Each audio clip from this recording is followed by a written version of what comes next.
다 함께 성경 봉독하겠습니다. 로마서 1장 13에서 15절입니다. 형제들아, 내가 여러 번 너에게 가고자 한 것을 너희가 모르기를 원하지 아니하노니 이는 너희 중에서도 다른 이방인 중에서와 같이 열매를 맺게 하려 함이로되 지금까지 길이 막혔도다. 헬라인이나 야만인이나 지혜 있는 자나 어리석은 자에게 다 내가 빚진 자라.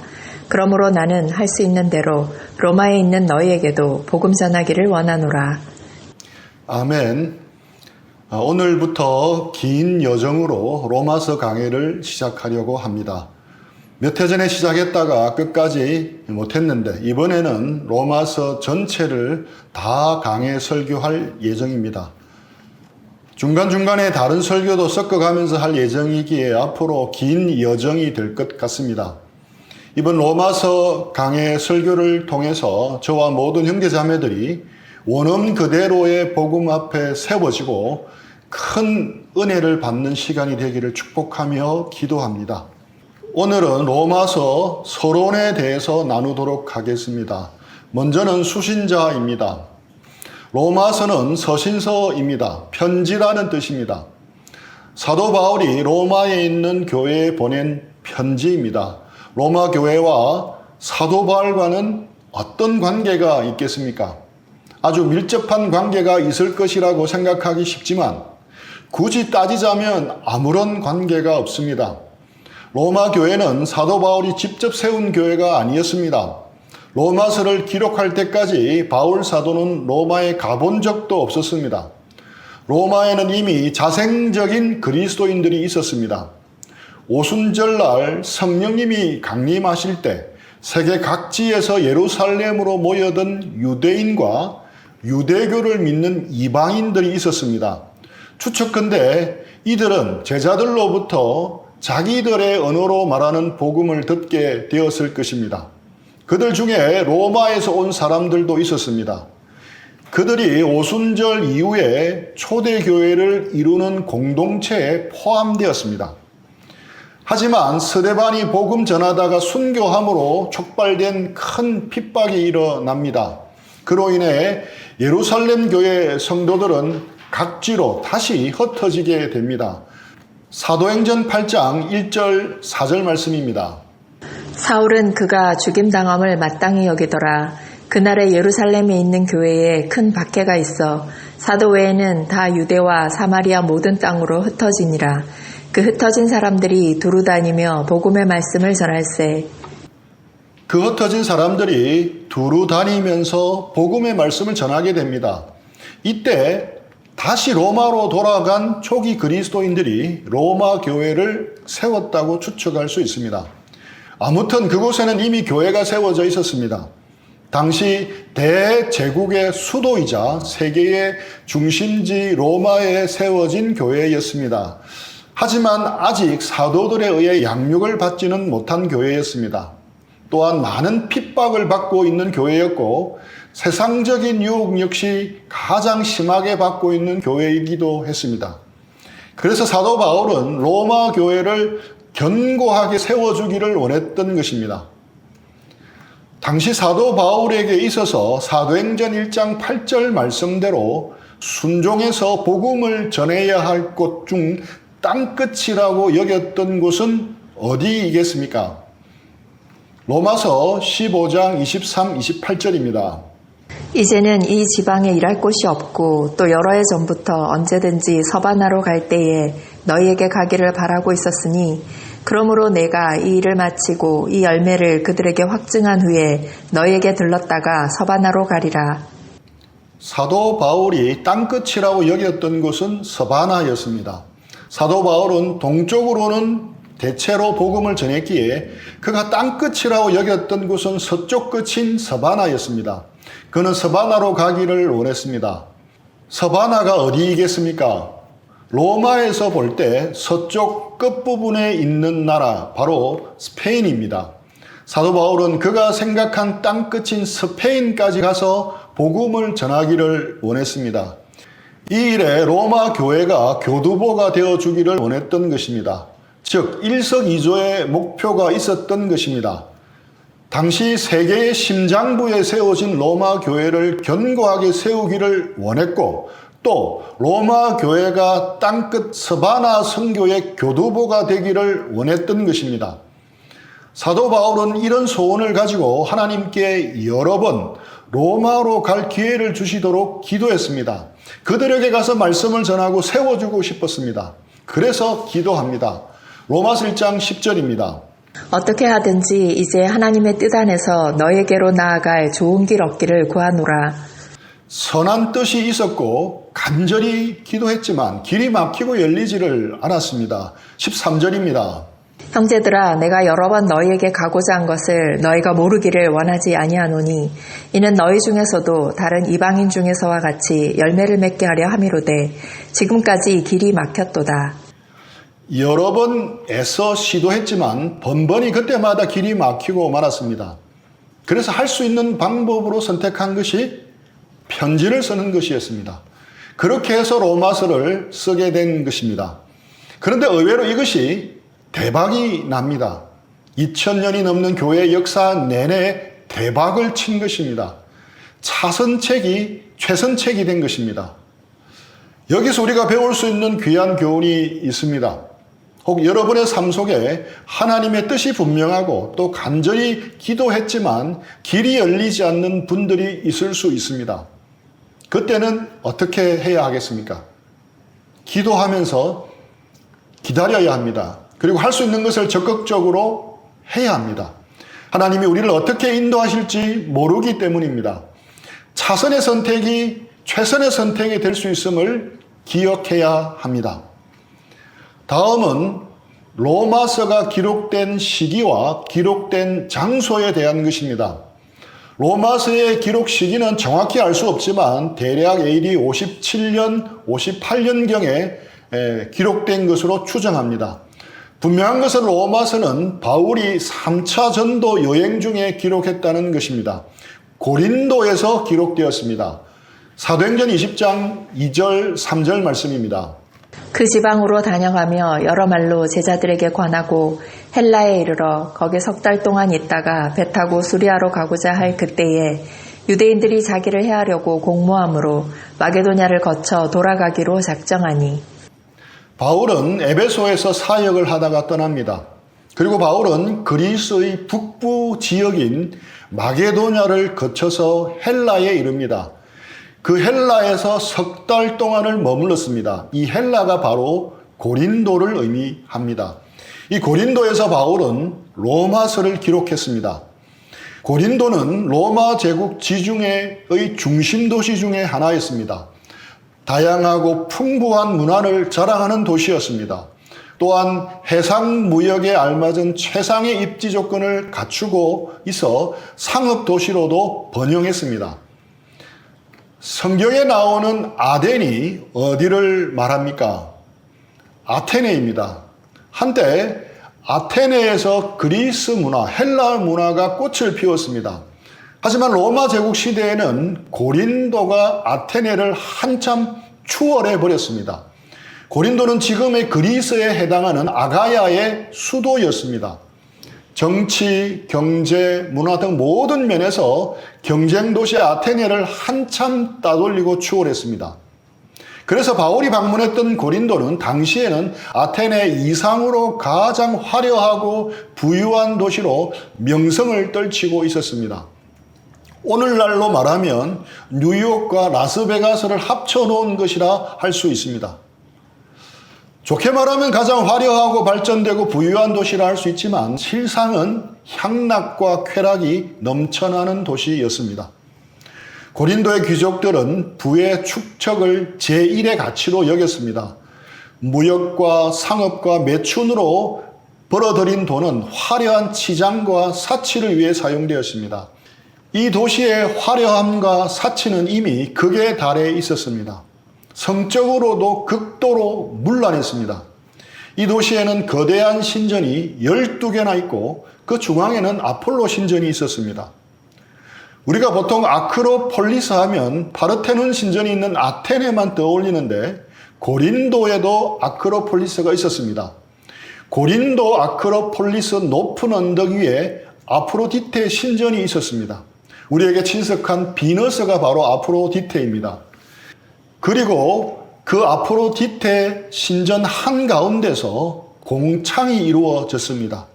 1000명가량의 젊은 여사제들이 종교라는 이름으로 고린도 시민과 외국 상인들을 상대로 합법적인 매춘 행위를 벌였습니다. 이런 매춘 행위를 통해 막대한 외화를 벌어들였습니다. 해상무역과 상업과 매춘 산업을 통한 수익은 고린도의 주요 수입원이었습니다. 2000년 전에 있었던 소돔과 고모라가 고린도에서 다시 태어난 것입니다. 고린도에 있는 교회들도 영향을 받아서 음행의 문제가 교회 안에도 밀물처럼 밀려 들어왔습니다. 그랬기에 바울은 고린도전서 5장을 통해 음행하는 사람들을 엄히 꾸짖었던 것입니다. 헬라어 코린티아조마이는 고린도 사람이 되다, 고린도 시민이 되다라는 의미인데 이 단어가 나중에는 성적으로 극히 타락하다라는 의미로 바뀌었습니다. 이것은 대다수의 고린도 사람들이 성적으로 타락해 있었다는 것을 보여주는 단면입니다. 그런데 정말 놀라운 것은 이 타락한 도시 한복판에서 로마서가 기록되었다는 것입니다. 죄악 중에 죄악의 도시 한가운데서 은혜 중에 은혜의 책인 로마서가 기록된 것입니다. 대단한 아이러니입니다. 여기서 우리가 배울 수 있는 교훈은 무엇입니까? 하나님의 은혜가 더 크다는 사실입니다. 세상의 유혹과 세파가 아무리 거세게 몰려와도 하나님의 은혜는 그 모든 것을 덮고도 남음이 있을 만큼 넉넉하고 크다는 것을 알 수 있습니다. 지금 한국 사회와 한국 교회는 여러 가지 어려움에 직면을 하고 있습니다. 돌파구가 보이지 않을 정도로 점점 더 어두워지고 있습니다. 하지만 우리에게 소망이 있는 것은 바로 하나님의 은혜입니다. 어두우면 어두울수록 하나님의 은혜는 더욱 빛날 것입니다. 어두우면 어두울수록 더욱 멀리서도 볼 수 있을 것입니다. 바울도 한때 하나님을 등지고 세상과 더불어 살던 사람이었습니다. 그런 그가 타락한 고린도에서 예수님의 복음을 다시 기록하면서 자신 같은 죄인도 구원받았다고 생각하니 그 은혜가 더 클 수밖에 없었던 것입니다. 로마서 5장 20절입니다. 율법이 들어온 것은 범죄를 더하게 하려 함이라. 그러나 죄가 더한 곳에 은혜가 더욱 넘쳤나니. 바울은 죄가 많은 곳에 은혜가 넘친다고 고백합니다. 타락의 도시 고린도 한가운데서도 바울은 깨어서 하나님의 은혜를 붙잡았습니다. 그랬기에 그는 하나님의 은혜를 누릴 뿐 아니라 그 심오하고 깊은 은혜의 샘물과도 같은 로마서를 집필할 수 있었던 것입니다. 세상이 더 악해지고 더 어두워질수록 우리는 더욱 하나님의 은혜를 붙들어야 합니다. 은혜의 복음을 붙들어야 합니다. 그렇게 은혜의 복음을 붙들고 복음의 풍성한 은혜를 누릴 때 우리는 새로운 하나님의 역사를 써내려갈 수 있습니다. 사도 바울이 쾌락과 향락의 도시 라스베가스와 같은 고린도에서 로마서를 쓴 것처럼 우리도 이 어두워가는 세상 한가운데서 우리의 로마서를 우리의 삶으로 써내려갈 수 있으리라 생각합니다. 이번 로마서 강해 설교를 통해 그리스도의 복음을 제대로 알고 그 풍성한 은혜를 붙들고 제대로 누리는 우리 모두가 되기를 축복합니다. 또한 먹과 펜이 아닌 우리의 삶으로 종이에 쓰는 것이 아니라 우리 주변의 사람들의 마음속에 또 다른 로마서를 써내려가기를 축복합니다. 다음은 로마서가 교회 사회에 끼친 영향에 대해서 살펴보고자 합니다. 로마서를 공부하면서 모든 성경이 다 소중하지만 많은 믿음의 선배들이 특별히 로마서를 아끼며 소중히 여겼다는 것을 알게 되었습니다. 어떤 분은 로마서를 성경 중에 성경, 복음서의 핵심, 바울의 복음서라고 하기도 합니다. 대형 박물관 관장으로 재직했던 필립스 경은 로마서를 극찬하며 이렇게 말했습니다. 온 세계를 다 준다 해도 대형 박물관과 바꾸지 않겠다. 제가 아직 대형 박물관에 가보질 않아서 그런지 몰라도 저 같으면 온 세계를 다 준다면 얼른 바꾸겠습니다. 온 세계를 다 준다는데 안 바꿀 이유가 있겠습니까? 그런데 이분은 대형 박물관 관장을 하셨기 때문에 애착이 많아서 그런 말을 한 것 같습니다. 다음에 오는 이 말이 더 중요합니다. 그러나 나는 만일 바울이 친필로 쓴 로마서 한 페이지만이라도 가져온다면 그것과는 이 대형 박물관을 스스럼없이 맞바꾸겠다. 즉 친필 로마서 한 페이지라도 있다면 온 세계와 스스럼없이 바꾸겠다는 말입니다. 로마서에 대해 할 수 있는 최고의 극찬을 한 것입니다. 마르틴 루터는 로마서는 신약 성경의 중심보여 순수 복음이라고 했습니다.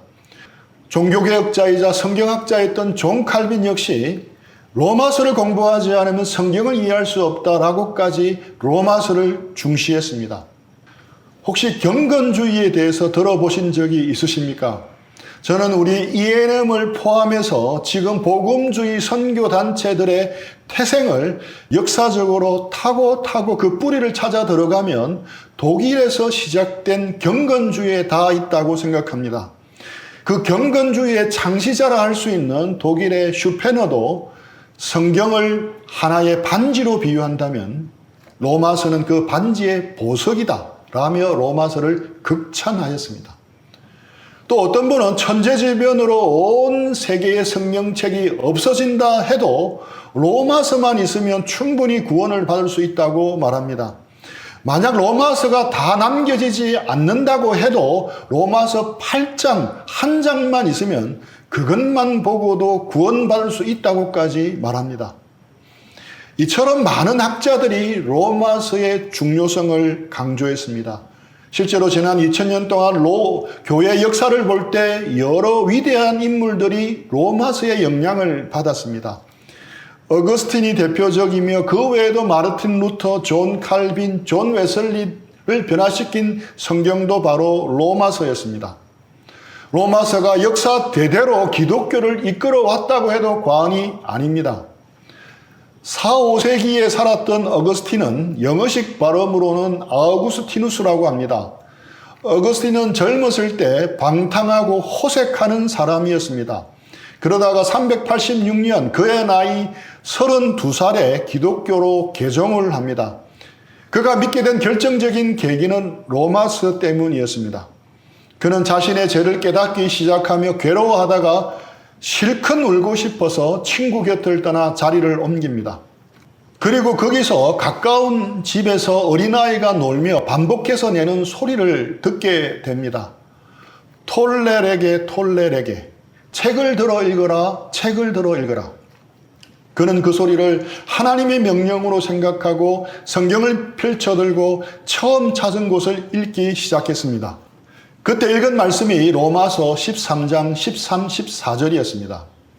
낮에와 같이 단정히 행하고 방탕하거나 술 취하지 말며 음란하거나 호색하지 말며 다투거나 시기하지 말고 오직 주 예수 그리스도로 옷 입고 정욕을 위하여 육신의 일을 도모하지 말라.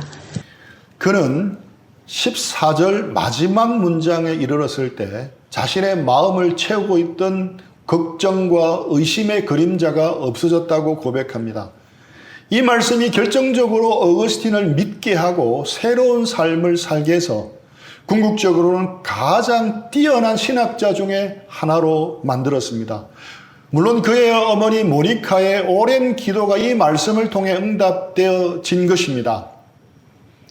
16세기 종교개혁자 마르틴 루터도 로마서 말씀, 특별히 하박국 2장 4절 하반절을 인용한 1장 7절 말씀 때문에 그의 이전 삶이 깨어집니다. 그를 괴롭혔던 신학적인 문제가 해결되면서 종교개혁을 이루게 됩니다. 로마서 1장 17절입니다. 복음에는 하나님의 의가 나타나서 믿음으로 믿음에 이르게 하나니 기록된 바 오직 의인은 믿음으로 말미암아 살리라 함과 같으니라. 루터는 오직 믿음으로 의롭다함을 받는 이신칭의의 신학을 형성하면서 이후에 신학과 교회에 깊은 영향을 끼치게 됩니다. 또한 18세기에 살았던 요한 웨슬리도 로마서로 인한 변화를 경험하게 됩니다. 그는 젊은 시절 미국 조지아에 선교사로 왔다가 철저히 실패하고 영국으로 돌아갑니다. 돌아가는 도중 큰 풍랑을 만나 배가 요동을 칩니다. 모두 벌벌 떨고 웨슬리도 죽을까봐 두려워서 구석에 숨어 있었습니다. 그런데 웨슬리는 배 한쪽에서 전혀 무서워하지도 않고 찬양하며 기도하는 사람들을 보게 됩니다. 너무도 특이하고 기이한 모습이었습니다. 그들에게 가서 어떻게 두려워하지 않고 무서워하지 않는지를 물어봅니다. 그들이 말한 대답이 웨슬리를 당황시켰습니다. 하나님을 믿는데 어떻게 무서워할 수 있겠습니까? 이 말을 듣고 웨슬리는 큰 도전을 받게 됩니다. 나중에 그들이 해외 선교에 큰 족적을 남겼던 모라비안 교도였다는 것을 알게 되었습니다. 그리고 런던으로 돌아온 웨슬리는 모라비안 교도들이 모인 집회에 가보려고 했습니다. 그런데 왠지 그 집회에 가고 싶지 않아 망설이며 천천히 걷다가 갑자기 마르틴 루터의 로마서 주석 서문을 읽는 소리를 듣고 찾아가 그것을 읽게 됩니다. 그리고 그날 일기에 다음과 같이 있었습니다. 이상하게 마음이 뜨거워지는 것을 느꼈다. 그리고 회심의 경험을 하고 웨슬리는 감리교를 세운 최고의 전도자가 되었습니다. 이처럼 로마서는 교회사에서 중요한 역할을 감당해낸 책입니다. 그래서 로마서는 우리가 한 번은 깊이 있게 읽어내어야 할 책인 것은 분명합니다. 로마서는 7,100개 이상의 헬러 단어로 구성된 긴 편지입니다. 바울의 서술 내용이 상당히 어렵고 그 당시의 수사학을 잘 모르면 로마서를 이해한다는 것은 아주 어려워 보입니다.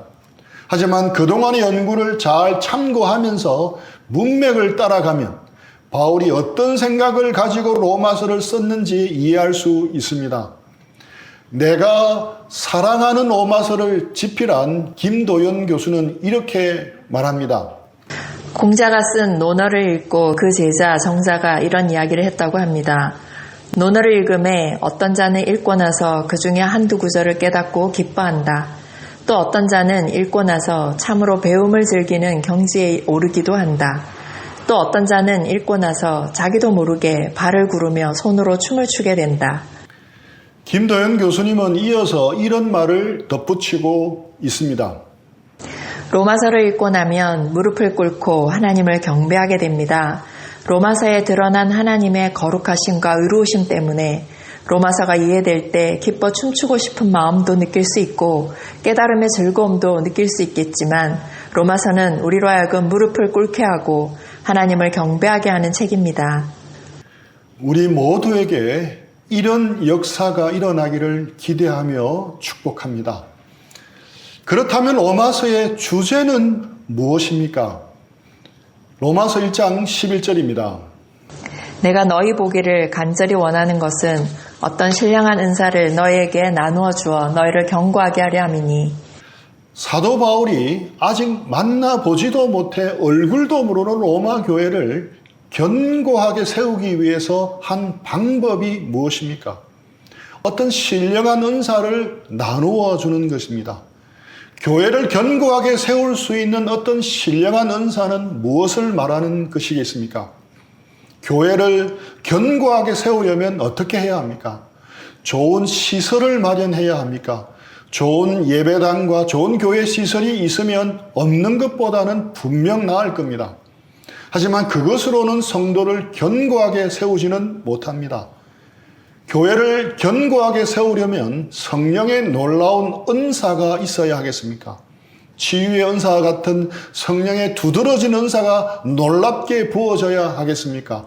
방언의 은사가 물붓듯 부어지기만 하면 교회가 견고해지겠습니까? 만일 그렇다면 성령의 은사가 가장 두드러지게 나타난 고린도 교회가 가장 건강하고 견고한 교회가 되어야 할 것입니다. 그런데 신약 시대에 고린도 교회만큼 탈도 많고 문제 많은 교회도 찾기 힘들 정도입니다. 바울 사도에게는 성령의 은사가 두드러지게 나타났습니다. 심지어는 그가 텐트를 만들 때 사용했던 앞치마나 손수건을 가져다가 병든 자에게 얹기만 해도 병이 낫고 악기가 떠나갈 정도였습니다. 사도 바울은 어느 누구보다도 성령의 은사를 강하게 받았던 사도이었습니다. 하지만 사도 바울은 분명히 알았습니다. 그런 초자연적인 성령의 은사들이 사람들의 필요를 채워 사람들을 모으는 데는 도움이 되겠지만 결코 교회를 견고하게 세울 수는 없다는 것을 그는 간파했습니다. 그렇다면 사도 바울이 나누어 주어 교회를 견고하게 세우려 했던 신령한 은사는 무엇이겠습니까? 15절입니다. 그러므로 나는 할 수 있는 대로 로마에 있는 너희에게도 복음 전하기를 원하노라. 바로 복음입니다. 예수님의 복음입니다. 다르게 말하면 끊을 수 없는 하나님의 사랑입니다. 복음을 온전히 깨달을 때, 끊을 수 없는 하나님의 사랑을 온전히 깨달을 때 우리 신앙은 비로소 견고하게 됩니다. 우리 교회가 견고하게 됩니다. 그래서 바울은 로마서에서 힘을 다해 복음에 대해서 자세하고 깊이 있게 잘 설명하고 있습니다. 그래서 로마서를 바울이 전한 복음서라고 하는 것입니다.